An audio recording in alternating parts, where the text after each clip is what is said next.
Hazrat Humayd bin Abdul Rahman narrates that Hazrat Abu Hurairah radiyallahu anhu said, a man came to Allah's Apostle sallallahu alaihi wasallam and said, I am undone.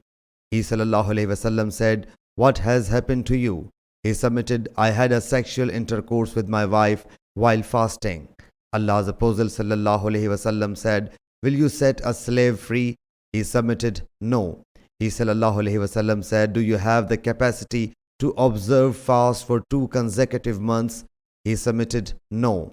He sallallahu alaihi wasallam said, can you afford to feed 60 destitute people? He submitted, no. Then an Ansari came to him sallallahu alaihi wasallam with an araq containing dates. Araq was a unit for measuring dates. He sallallahu alaihi wasallam said, take them and give them as alms. He submitted, O Allah's Apostle sallallahu alaihi wasallam, should I give it to the one who is poorer than I am? By him who sent you with truth, no one is poorer than we are between these 2 stony plains. He sallallahu alaihi wasallam said, then take them and give them to your family to eat.